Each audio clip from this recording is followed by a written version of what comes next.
اب جو میں اب دوبارہ آتی ہوں اس پہ جو علیمہ خان صاحبہ کہہ رہی ہیں، وہ کہہ رہی ہے سپریم کورٹ کے باہر آپ بیٹھ جائیں. اس کا مطلب یہ ہے کہ آپ کا جو فوکس ہے وہ اب سپریم کورٹ ہے موجودہ. اس کا مطلب یہ ہے کہ آپ 26ویں ترمیم تو کینسل کرنا چاہتے ہیں، لیکن نئے چیف جسٹس کے اوپر، کانسٹیٹیوشنل بینچ کے سربراہ کے اوپر پریشر بھی بلڈ اپ کر رہے ہیں کہ اگر آپ ہمارے ساتھ نہیں تو ہم یہ کریں، احتجاج کریں گے اور باہر بیٹھیں گے. پبلک پریشر تو لیجٹمیٹ ہے. میری تو ریکویسٹ جو ہے وہ ان کو بھی یہ ہوگی، کافی سارے پوائنٹس ہو گئے، کہ میری تو ریکویسٹ سب سے پہلے پبلک کو ہوگی کہ پرامن طریقے سے، اب ڈس ریگارڈ کریں جس نے سخت الفاظ استعمال کیے، پرامن طریقے سے اس پاکستان کے لیے کھڑا ہونا، پروٹیسٹ کرنا، باہر سڑک پہ نکلنا جو ہمیں چاہیے ایز کامن سٹیزنز. فارگیٹ کہ میں پی ٹی آئی میں ہوں، وہ ہمارا حق بھی ہے، وہ ہمارا فرض بھی ہے. ہم مگر یہ صرف احتجاج سے ہوگا. احتجاج سے کیوں ہوگا میں آپ کو بتا دوں. احتجاج سے اس لیے ہوگا کہ جو قانونی راستے تھے وہ تو آپ نے 26ویں ترمیم اور اس کے بعد قانون سازی کے بعد جو ہے وہ ختم کر دی. یعنی جو سپریم کورٹ سے آپ کی توقعات تھیں وہ ختم ہو گئی. دنیا کا کوئی سپریم کورٹ بٹھا دیں جہاں the chief justice is sitting twiddling his thumbs، اور ایک کانسٹیٹیوشنل بینچ بیٹھا ہوا ہے جس میں جو ججز سلیکٹ کیے ہیں ایفیکٹولی گورنمنٹ یا گورنمنٹ الائن ممبرز نے کیے، جو ایک اس کا سربراہ سجیسٹ ہوا ہے دی اونلی جوڈیشل ممبر جس نے اس کو ووٹ دیا ہے وہ خود ہے.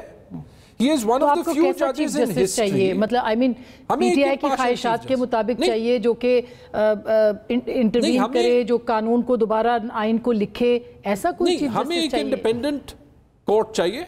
انڈیپینڈنٹ سے مراد کیا ہے سر؟ آپ کی انڈیپینڈنٹ سے مراد تحریک انصاف ثاقب نثار کو تو پیپلز پارٹی نے سپورٹ کیا تھا جب وہ نواز شریف کے خلاف فیصلے دے رہا تھا نا. ان دا سیم وے جیسے افتخار چودھری جب پیپلز پارٹی کے خلاف فیصلے دے رہا تھا تو مسلم لیگ نے سپورٹ کیا تھا. دیکھیں کنوینئنس کی سیاست جو ہے وہ ایک سائیڈ کو کر دی. مطلب یہ کہ تیرا جج میرا جج ہی ہوئی نا بات. نہیں تو یہ ہوئی بات. دیکھیں نہ یحییٰ افریدی ہمارا جج ہے، 8-5 میں وہ 8 میں نہیں تھا. نہ منصور علی شاہ ہمارا جج ہے، کیونکہ جب عمران خان کو نکالنا تھا یا جب پروونشل الیکشنز کی بات تھی تو I'm sorry but Mansoor Ali Shah did not take the stance کہ پروونشل الیکشنز جو ہے وہ ٹائم پہ ہونے چاہیے.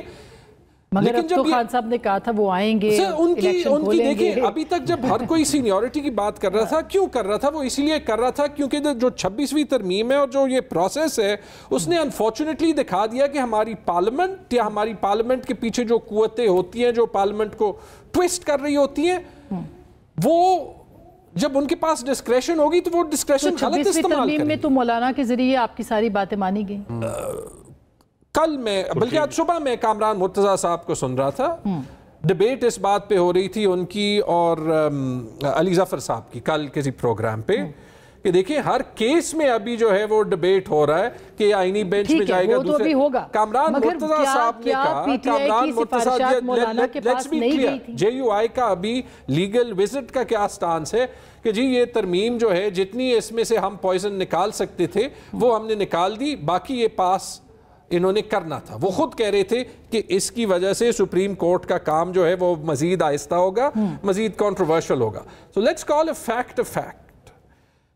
یہ اگر ہم سپریم کورٹ فی الحال ڈیسائیڈ نہیں کر سکتا، دیکھیں آج مجھے یہ بتا دیں کہ جو ریزرو سیٹس کا فیصلہ بتا دیں کیوں امپلیمنٹ نہیں ہو رہا. جب تک کوئی بینچ اس کو نہ سنے وہ ان دا فیلڈ ہے، کیوں امپلیمنٹ نہیں ہو رہا؟ کون سپریم کورٹ میں کانسٹیٹیوشنل بینچ میں